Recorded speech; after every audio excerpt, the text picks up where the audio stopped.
자, 이제는 장치 인식인데요. 단어부터가 되게 생소하죠. 이누멀레이션. USB에서 굉장히 중요하고요. 지금부터 설명드리는 거가 아주 중요하기 때문에 좀 주의 깊게 좀 들으셔야 하고, 그리고 이게 USB가 좀 어려워요, 원래 이게. 그래서 지금 제가 하고 있는 강의가 제일 베이직 강의임에도 불구하고 제가 강의를 여러분 해보면 이제 좀 어려워들 하시더라고요. 근데 이 내용 자체가 워낙에 좀 생소하고 어려운 분야라서 제가 최대한 지금 쉽게 설명을 해드리려고 하는데, 장치 인식을 설명드릴게요. 장치 인식은 뭐냐면 디바이스가 호스트의 장치가 딱 됐어요. 딱 연결이 됐어요. 아까 플러그 앤 플러그로 하겠죠. 플러그가 딱 되면 호스트는 얘를 감지를 합니다. 감지를 하고 시작을 하는데 뭐 시작하냐? 장치 인식에 대한 일련의 과정을 딱 시작해요. 디바이스가 호스트에 연결되는 순간 호스트는 제일 먼저 장치 인식 시작을 하고요. 디텍션 하자마자 제일 먼저 하는 게 뭐냐면 호스트는 디바이스의 requirement라는 것을 읽어요. 이 디바이스가 요구하는 나한테 사항들이 있을 거 아니에요. 예를 들면 아까 전원 관리. 호스트는 디바이스에게 최대 500mAh까지 전류를 제공할 수 있는 의무가 있죠. 그러면은 이 디바이스는 전류를 몇 mAh까지 원하는지, 또 이 디바이스가 펑션이면 어떤 펑션인지, 마우스인지 뭐 키보드인지, 그래서 여러 가지 그런 디바이스들의 리퀘어먼트들을 읽어야 되는데요. 그 리퀘어먼트를 정보를 모두 갖고 있는 걸 우리는 이제부터 디스크립터라고 할 겁니다. 호스트는 이 디바이스로부터 디스크립터를 읽어요. 그리고 그 디스크립터를 다 해독을 한 다음에 이 디바이스에게 유니크한 어드레스를 할당합니다.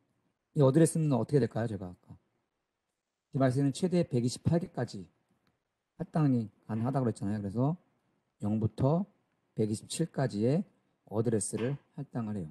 그래서 USB 버스 안에는 0부터 0은 이제 보통 예약이 되어 있으니까는 1부터 127개의 디바이스 주소를 할당하고 그 주소를 가지고 통신을 하겠죠. 근데 이 디바이스 리퀘어먼트라는 게 우리가 이 디스크립트로부터 디바이스의 리퀘어먼트를 읽게 되는데 이 디바이스 리퀘어먼트가 항상 오를 수는 없죠. 예를 들면 500mAh까지밖에 안 되는데 아까 이 디바이스가 갑자기 600mAh 요청했다든가 뭐 그런 것들 판단을 하잖아요. 호스트가 파워, 뭐 밴드위드, 아까 스피드 이런 것들을 판단해서 호스트가 이 디스크립트를 읽어서 이게 억셉터블하다고 판단했을 때만 호스트는 이 디바이스를 이네이블을 하게 됩니다. 그러면 어떻게 돼요? 이네이블 하게 되면 장치 관리자의 인식이 되죠. 자, 다시 한번 설명드릴게요. 이누멀레이션이 뭐냐면 PC로 설명드릴게요. PC에 어떤 장치를 딱 꽂았어요. 그러면 호스트가 이 디바이스에게 디스크립터를 요청을 해요. 디스크립터를 요청해서 이 디스크립터의 파워, 스피드, 밴드위드를 판단을 해요. 이렇게 판단하는 동안 PC에서는 어떤 일이 일어나냐? 우리는 사용자는 이 USB 뱅글뱅글 표시가 돌면서 장치를 인식하고 있습니다. 그렇죠? 그 과정, 그 시간 동안에 호스트는 이런 일들을 하고 있는 거고요. 다 평가해 봤더니 억셉터블하다. 그러면 주소를 할당하고 컴퓨레이션이 끝나죠. 이누멀레이션이 끝나죠. 그러면 PC에서 뭐라고 돼요? 장치 관리자에 등록이 되어 있습니다. 라는 말이 딱 뜹니다. 그럼 우리가 이제 실제로 이제 윈도우 장치 관리자에 보면은 디바이스가 딱 올라와 있죠. 그렇게 디바이스가 장치 관리자에 등록되기까지의 우리는 모든 과정을 이누멀레이션이라고 합니다. 이런 상세한 내용은 챕터 9장 보시면 볼 수가 있고요. 이제는 USB 이제 아날라이저에 대해서 한번 살펴볼게요. USB 이제 프로토콜 아날라이저가 별도로 있고요. 이 아날라이저는 버스에 있는 데이터를 캡처할 수 있고, 그리고 그 데이터들을 비주얼하게 보여줍니다. 그래서 이제 USB 통신을 하게 되면 프로토콜이라든가 뭐 암호화된 거, 시그널들 이런 거 다 제거하고 실제 우리가 원하는 로 데이터, 로우 데이터를 비주얼하게 보여주죠. 그래서 이 USB 아날라이저는 하드웨어 툴하고 소프트 툴 두 가지가 다 있어요. 근데 소프트 툴 같은 경우에는 이 USB가 장치 관리자에 인식이 된 후에 이제 어떤 데이터만을 보고 싶다. 그럴 때는 이게 유용해요. 근데 보통 우리가 USB 때 문제가 되는 거 뭐냐면 USB 이누머레이션이 안 되거든요. 처음에 USB 개발을 하게 되면 개발자가 장치 인식이 돼야 되잖아요. 장치 인식이 안 되면 왜 안 되는지 알 수가 없잖아요. 그래서 이게 필요한 거예요. 하드웨어 아날라이저는 물리적으로 호스트와 디바이스 사이에 개입해서 실제 오가는 데이터를 캡처할 수 있어요. 그래서 그 데이터가 어떤 것들이 잘못됐는지를 볼 수 있거든요. 그래서 아마 이제 하드웨어 개발자들은 이 장비가 반드시 필요합니다. 요거는 이제 하드웨어 아날라이저의 예를 보여주는 건데요. 통상 어떻게 돼요? 호스트 PC가 있고 디바이스가 있으면은 보통 USB 케이블로 이렇게 연결되잖아요. 되는데 이 아날라이저는 어떤 식이냐면 디바이스하고 호스트 사이에 이렇게 아날라이저를 붙이는 거예요. 요거 라인 이렇게 될 거 아니에요. 그래서 그냥 이 부분에서 이 아날라이저가 이 호스트와 디바이스의 모든 데이터를 모니터링을 합니다. 모니터링을 해가지고 모니터링한 데이터를 PC에 있는 GUI 데이터 뿌려줘요. 이게 가장 일반적인 아날라이저고요. 이제 어떤 경우가 있냐면 호스트에 윈도우 같은 게 없는 게 있잖아요. 그러니까 인베디드 호스트가 되겠죠. 이런 인베디드 호스트 같은 경우에는 GUI 같은 툴을 깔 수가 없으니까는 호스트하고 디바이스 사이에 똑같이 데이터 얘가 이렇게 모니터링 하죠. 여기서 모니터링 해가지고 이거를 별도의 PC나 다른 장비를 통해서 볼 수 있도록 하는 구성이 있습니다. 통상은 이 1번 케이스를 가장 많이 쓰고 있고요. 이거는 인베디드 호스트 같은 경우, 뭐 인베디드 오디오다, 인베디드 뭐 오시로스코프다, 뭐 이런 것들 있잖아요. 분석할 수 없으니까 아날라이저 물리고 PC로 데이터를 볼 수, 그런 식으로 구성할 수가 있습니다. 이 같은 경우 실제 이제 아날라이저의 예인데요. 토탈 페이즈 비글이라는 아날라이저가 유명합니다. 이게 가격도 싸고 유명한데 제가 이걸 뭐 사라고 하는 건 아니고요. 이게 가장 가격 싸고 가성비가 좋고 많이 쓰여요. 그래서 이게 USB 아날라이저만 있는 게 아니고 얘가 뭐 캔 아날라이저, 리나 아날라이저, 아이스 캐시, US 시리얼 통신 다 여러 가지 종류가 나오더라고요. 그래서 요런 이제 피치 툴인데요. 요거를 이제 해서 얘를 이제 여기에 이제 플레이를 두게 되면 캡처를 시작해요. 그래서 기본적인 아날라이저고요. 데이터 캡처 되고요.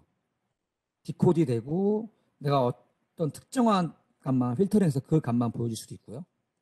디스플레이는 되는 거고 캡처 스타트 스탑 버튼을 통해서 간단하게 구성이 가능합니다. 이게 이제 실제로 보면은 장치식 뭐 돌려본 거예요. 그래서 이누멀레이션 동안에 데이터를 이제 캡처해 보면은 이게 실제 로 데이터예요. 근데 이 데이터만 가지고 우리가 이제 알 수가 없죠. 이게 다 스탠다드 된 데이터니까 요거를 우리가 알기 쉽게 이렇게 이거는 이런 명령이다. 이런 데이터가 들어가 있다는 것을 아날라이저가 다 보여줘요. 쉽게 이렇게. 그리고 디바이스 어드레스하고 엔드포인트. 엔드포인트가 아직은 모르시겠지만 엔드포인트가 몇 번인지 여기 연번으로 되어 있죠. 좀 이따 설명드릴게요. 그래서 아날라이저는 이런 식으로 데이터를 쉽게 분석할 수가 있습니다. 아날라이저를 언제 가장 많이 쓰시냐면요. 다른 제품 우리가 사실 뭐 키보드를 우리가 개발한다고 했을 때 데이터 통신을 봐야 되잖아요. 그래서 타사 거뭐 장산하고 있는 제품을 봤더니만 데이터가 이렇게 나오는데 우리 개발 제품은 데이터가 잘 안 나오나 하면서 그런 데이터 비교해 볼 때, 비교 분석할 때, 로 데이터 볼 때, 그럴 때 이 아날라이저를 많이 했습니다. 여기까지 이제 좀 간단한 뭐 이누멀레이션 장비를 마쳤고 지금부터 설명드릴 내용은 트랜스퍼라는 거와 엔드포인트라는 거 설명을 드릴게요. 아날라이저를 우리가 보더라도 거기 뭐 트랜스퍼 타입도 나오고 뭐 이게 무슨 그 말 자체가 뭔지를 모르면 저희가 아날라이저가 있어도 아무 소용이 없겠죠. 그래서 지금은 이 트랜스퍼와 엔드포인트 설명을 드릴 거고요. 이 부분이 지금부터 조금 점심도 이제 드실 텐데 조금 졸리기도 하고 굉장히 이해하기 어려우실 수 있어요. 왜냐하면 즉 USB 통신에 진짜 그 안에 이제 어떤 데이터들이 오가고 그 데이터들의 형식은 어떻게 되고 어떤 식으로 구성되어 있고 그거는 뭘 그 하나의 뭐 것들 패킷은 뭘 의미하고 이런 것들을 지금 이제 되게 내용을 다룰 거거든요. 그래서 나는 이렇게까지 자세하게 알 필요는 없다. 그러면 그냥 참고만 하시면 되고요. 난 실제 난 소프트웨어 개발자고 실제 USB 호스트와 디바이스 간의 데이터 구성이 어떤 식으로 되어 있고 어떻게 통신하는지 알고 싶다. 그러면 이 부분을 잘 들으시면 됩니다. 왜냐면 이렇게까지 설명을 해주는 데가 아마 많이 없을 거예요. 그래서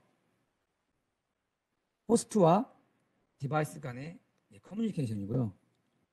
트랜스퍼라는 것은 흔히 이제 영어로 번역하자면 전송이잖아요. 전송인데 이 USB에서는 트랜스퍼라는 게 하나의 명사고 데이터 통신의 가장 상위 단위라고 생각하시면 돼요. 단위. 그래서 호스트에 의해서 트랜스퍼를 사용하고요.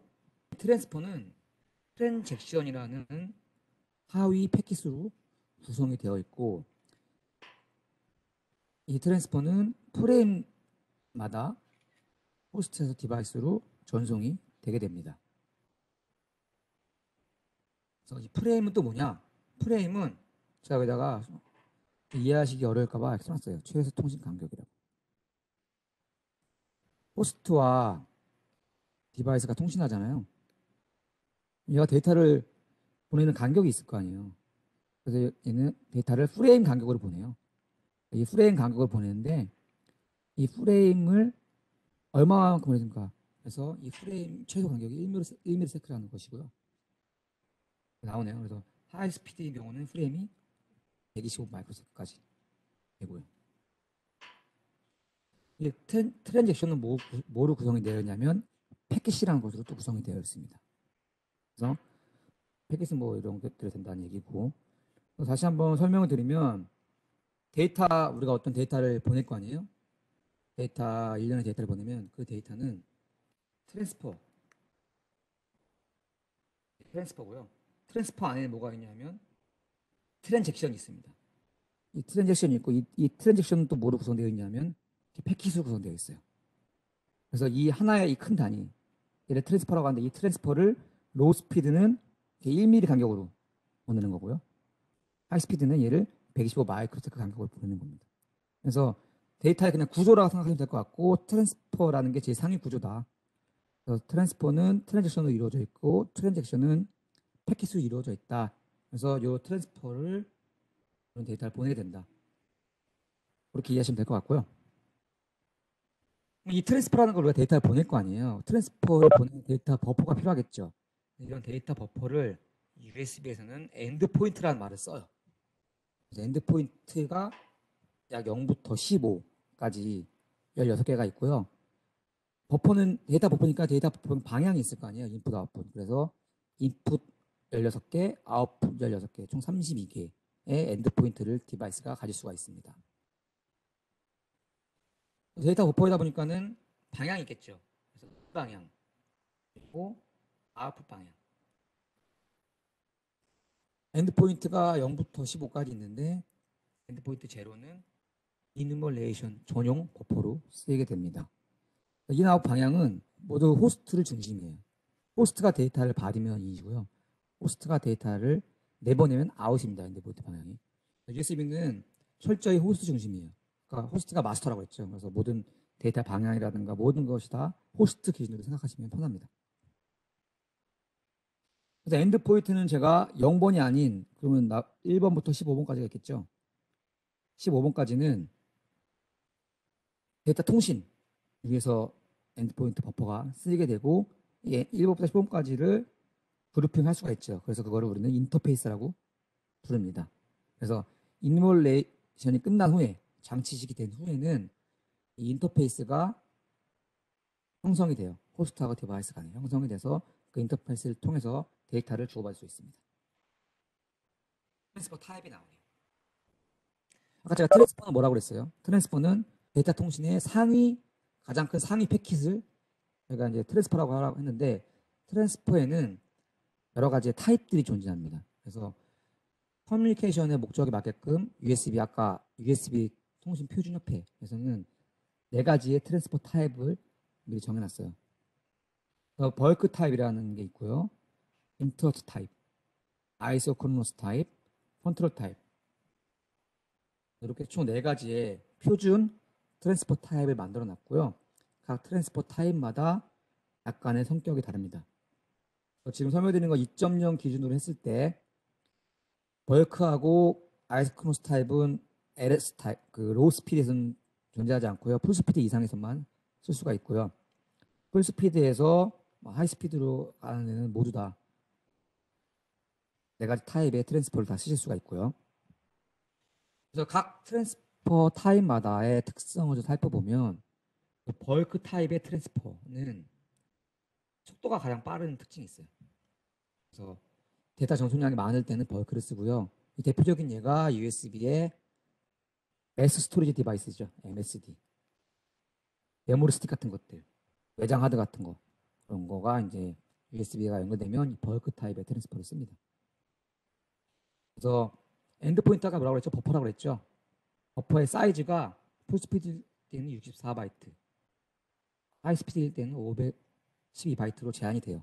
이 제한은 USB 협회가 만들어놓은 표준이기 때문에 반드시 지켜야 되는 거고요. 그래서 벌크 타입의 트랜스퍼를 쓰게 되면은 풀스피드 기준 최대 64바이트의 엔드포인트 사이즈를 가져갈 수가 있습니다. 이게 이제 아까 그 데이터 아날라이저로 본 거예요. 그러니까 제가 이제 트랜잭션 설명드렸죠. 트랜잭션은 뭐다? 트랜스퍼를 이루는 바로 아랫단위의 개념이죠. 이 트랜스퍼 두 개가 합쳐져서 여러 개 있지만 합쳐져서 이걸 우리가 이제 트랜스퍼라고 하는 거죠. 트랜스퍼라고 하는 거고, 그러니까 이 트랜스퍼는 트랜잭션으로 이루어져 있고, 제가 트랜잭션은 패킷으로 이루어져 있다고 했죠. 결과적으로는 맨 하윗단을 보면 다 패킷이에요. 패킷을 묶어서 트랜잭션을 만든 거고, 또 트랜잭션을 묶어서 트랜스퍼를 만든 거라고 보시면 되고요. 여기 보시면 이제 스피드, 하이스피드 나오고, 방향 나오죠. 인이냐, 아웃이냐. 엔드포인트 방향 나오고, 어드레스. 아까 제가 0번부터 15번까지 쓸 수 있다고 그랬고요. 엔드포인트 번호 나오고, 데이터 사이즈 나오네요. 이런 식으로 이루어져 있습니다. 자, 인터럽트 타입은 뭐냐면요. 아까 벌크 타입이 속도가 가장 빨랐다면 인터럽트 타입은 주기적으로 보낼 때. 그래서 딜레이, 레이턴시를 최소화하는 장비에 디바이스에 가장 많이 쓰입니다. 그래서 인터럽트 타입은요. 주기를 가지고서 계속 데이터를 폴링해서 호스트가 디바이스에게 보내줄 수 있어요. 정확한 주기를. 정확한 레이턴시가 보장이 되고요. 아까 벌크 타입 같은 경우는 이 레이턴시가 보장이 되지 않습니다. 이거 볼게요. 여기는 아까보다 좀 더 이제 자세하게 나왔네요. 메뉴에 트랜스퍼가 있고, 트랜스퍼는 트랜잭션으로 이루어져 있고, 트랜잭션은 패킷으로 이루어져 있죠. 요것들을 살펴보니까는 얘는 인터럽트 타입. 이제 뭐 MCU나 시스템 개발하시는 분 인터럽트 막 걸린다 그런 거 있잖아요. 이거 그 인터럽트가 아닙니다. USB에서 인터럽트는 트랜스퍼 타입 네 가지 중에 하나일 뿐이고요. 얘가 지금 이 예제는 풀스피드의 인터럽트 타입. 트랜스퍼를 쓰는 거고, 어드레스는 2번이고, 이건 디바이스의 어드레스가 되겠고요. 엔드포인트 버퍼는 1번이네요. 그리고 버퍼의 사이즈는 64바이트가 되어 있죠. 풀스피드일 때. 그래서 64바이트가 되는 거예요.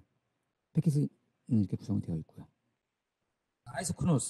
아이소크로노스는 이제 레이턴시도 있어야 되지만 속도도 빨라야 될 때 쓰는 트랜스퍼 타입이 되겠고요.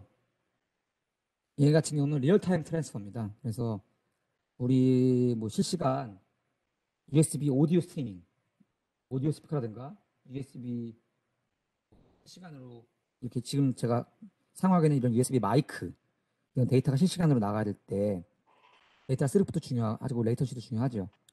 그래서 리얼타임 트랜스퍼가 필요한 경우에 아이소크로노스 타입을 쓰고요. 얘의 단점은 에러 커렉션이 안 돼요. 앞에 그런 다른 트랜스퍼 타입들은 데이터가 에러가 있으면 CRC 체킹을 해서 재정송을 할 수가 있거든요. 근데 이 아이소크로노스 타입은 시간이 또 중요합니다. 우리가 오디오 막 방송 내보내고 있는데 데이터 못 받다고 재전송할 필요가 없잖아요. 시간 지나면 끝이잖아요. 그래서 에러 체크하지 않는 대신 데이터가 빠르고 그런 이제 디바이스에 트랜스퍼 타입이 많이 쓰이죠. 마지막으로 컨트롤도 이 트랜스퍼 타입의 중에 한 가지고요. 이 컨트롤의 트랜스퍼는 이니멀레이션 동안에 쓰이는 트랜스퍼 타입이에요. 그래서 이니멀레이션인데요. 이니멀레이션 할 때 디바이스 어드레스를 아까 설정한다거나 아까 디스크립터를 읽는다고 말씀드렸었죠. 그럴 때 보면은 여기서 보시는 것처럼 컨트롤 타입이 있어요. 이렇게. 똑같이 보시면은 얘는 뭐 셋업 하는 거고 디바이스 보시면은 얘는 뭐 어드레스 지금 셋하는 거죠. 이런 식으로 컨트롤 타입이 쓰인다. 패킷이네요. 패킷은 아까 이제 맨 아래 최하위 구성이죠. 패킷도 종류가 있어요. 세 가지 종류가 있는데요. 다 보시면은 토큰하고 지금 데이터까지 나오네요. 토큰은 뭐냐면 데이터의 방향을 정합니다. 호스트가 디바이스에게 데이터를 내가 이제 처음에 토큰을 던져요. 토큰을 던지는데 내가 데이터를 받고 싶다. 그러면 인 토큰을 던지고요. 호스트가 디바이스 데이터를 주고 싶다. 그러면 아웃풋 토큰을 던지고요. 그러니까 프레임 있었죠. 프레임 간격. 매 프레임마다 스타트 오브 프레임을 보내됩니다. 이것도 토큰이 일종이고요. 그 다음에 이누멀레이션에 쓰이는 셋업 토큰. 그래서 토큰이 있고 그다음에 내가 토큰을 보냈어요. 호스트에서 디바이스로 토큰을 보냈는데 내가 데이터를 보내고 싶다. 그러면 이제 데이터 실제로 데이터가 인아웃이 있을 거 아니에요. 그래서 인아웃풋에 해당하는 데이터 패킷이 있고요. 토큰 던지고 데이터 주고받았어요. 그 다음에는 확인해야 되죠. 그래서 핸드쉐이크가 있습니다. 그래서 내가 데이터를 잘 받았는지 아니면 데이터가 뭐 없었다. 아니면 내가 다들 준비가 되지 않았다. 데이터가 뭐 스톨됐다. 그런 거 등등에 대한 핸드쉐이크가 없을 수도 있고요. 이렇게 세 가지에 대한 패킷 타입이 있습니다. 이거는 이제 패킷 타입에 대한 이그젠플이에요. 트랜지션 하나 보게 되면 이제 패킷은 무조건 세 가지가 나오죠. 내가 데이터를 지금 보낼 경우는 호스트가 디바이스에게 아웃풋 토큰 던지죠. 토큰 던지고 아웃풋 토큰 던졌으니까 그다음에 데이터를 보내고 그러면 디바이스가 잘 받았다고 에크를 주죠. 그럼 반대로 볼까요? 호스트가 디바이스로 데이터를 읽고 싶은 거예요. 그러면 인풋 패킷을 호스트가 디바이스에게 던져요. 그러면 이번에는 디바이스가 호스트로 데이터를 전송하고 에크를 이번에는 호스트가 잘 받았다고 에크를 주겠죠.